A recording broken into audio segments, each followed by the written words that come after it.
સારા કામ કરવામાં 100 વિઘ્ન આવે છતાંય સારા કામ બંધ ન થવા જોઈએ. આ આપણા શાસ્ત્રોક્ત માહિતી છે, વેદમાં માહિતી આપેલી છે અને આપણા તાસીર સમસ્ત ધર્મની અંદર આપેલી છે. નમસ્કાર દોસ્તો, મારું નામ છે યશકુમાર સોજિત્રા.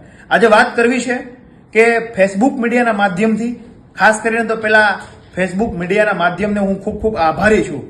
કારણ કે ગુજરાતની અંદર જો લોકશાહીને સજીવન રાખવાનું કામ કર્યું હોય તો આ ફેસબુક છે.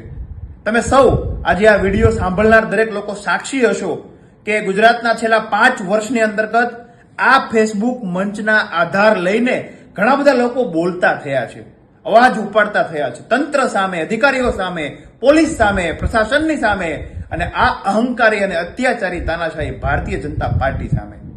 દોસ્તો, ગુજરાતની અંદર આમ આદમી પાર્ટીનો ઉદય થયો તો થયો, પરંતુ ગુજરાતની અંદર મને એ આનંદ છે કે આ આમ આદમી પાર્ટીના પ્લેટફોર્મથી ફેસબુકનો ઉપયોગ કરી ગુજરાતના લોકો બોલતા થયા છે. આજે ગુજરાતના દર 10 માંથી 7 લોકો બોલતા થયા છે. વ્યૂની અપેક્ષા વગર, કોમેન્ટની ચિંતા કર્યા વગર એ લોકો તંત્રની સામે પ્રશ્ન પૂછતા બન્યા છે. તો આ બધા લોકોને, એક સાવધ જેવા લોકોને ખાસ કરીને આભારી છું. અને આજ એક મનની એ વાત કરવી છે કે છેલ્લા ઘણા સમયથી એક એવી ટોળકી આટા મારે છે ગુજરાતની અંદર કે જે પેલા આમ આદમી પાર્ટીમાં રહીને આમ આદમી પાર્ટીને તોડવાનું કામ કરતી હતી. ત્યારબાદ અમારી આમ આદમી પાર્ટીના પ્રદેશના મોવડી મંડળને ખબર પડી તો આવી ટોળકીને દૂર કર્યા છે. એ ટોળકીમાં જે હોય એને ઓઢી લેવાની છૂટ. આ ટોળકી એવો પ્રયત્ન કરે છે પોતાની જાતને તટસ્થ બતાવીને ભારતીય જનતા પાર્ટીના અદ્રશ્ય હાથે અને કોંગ્રેસનો સાથગાંઠ લઈને, નામ લઈને આમ આદમી પાર્ટી કઈ રીતે તૂટે, આમ આદમી પાર્ટી કઈ રીતે નબળી બને એના પ્રયાસ થાય છે. દર શહેરમાં દર 3 એવા લોકો બેસાડેલા છે આ ભાજપે. આમ જુઓ તો એ ભાજપ હશે નહીં, પાછા બોલશે કે અમે તો ભાજપમાં નહીં, અમે કોંગ્રેસમાં નહીં, કાંઈ નહીં. પરંતુ આમ આદમી પાર્ટીને ટાર્ગેટ શા માટે? કાંઈ વાંધો નહીં, લોકશાહી છે, ટાર્ગેટ કરવાના જોઈએ, પરંતુ ખાનખાના ભારતીય જનતા પાર્ટી સામે બોલે એવા કેટલા? આ સવાલ છે તમને. તકલીફ શું છે આ લોકોને? તકલીફ એ છે કે ગોપાલભાઈ ઇટાલિયા જેવા મરદ માણસ જે વિધાનસભાની અંતર્ગત જઈને એવા પ્રશ્ન પૂછે જે આજ ઇતિહાસની અંતર્ગત ભાજપના કોઈ પણ ધારાસભ્ય પૂછી નથી શક્યા. શું ખરેખર ધારાસભ્ય નહોતા?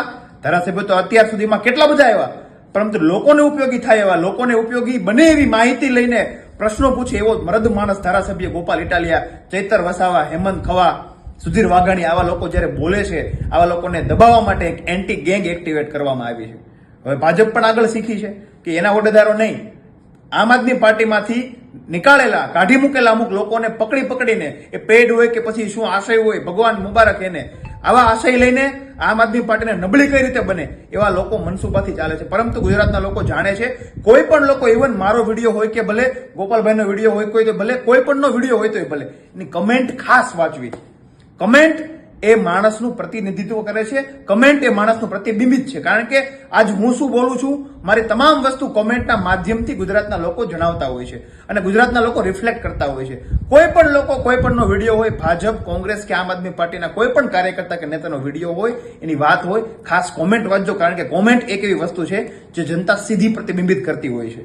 બાકી ટુકડે ગેંગવાળા ભર નીકળે છે, કોઈ એને મુબારક, પરંતુ આ આમ આદમી પાર્ટીની એક આંદોલનમાંથી નીકળેલી પાર્ટી હંમેશા નદીની માફક વહેતી જ રહેશે. કદાચ આ નદીમાં ઘણા આવશે જશે, પરંતુ અંતે જનતા માટે, ખેડૂતો માટે, મધ્યમ વર્ગ માટે, ગરીબો માટે આ પાર્ટી સતત મથનારી પાર્ટી છે, સતત કામ કરનારી પાર્ટી છે.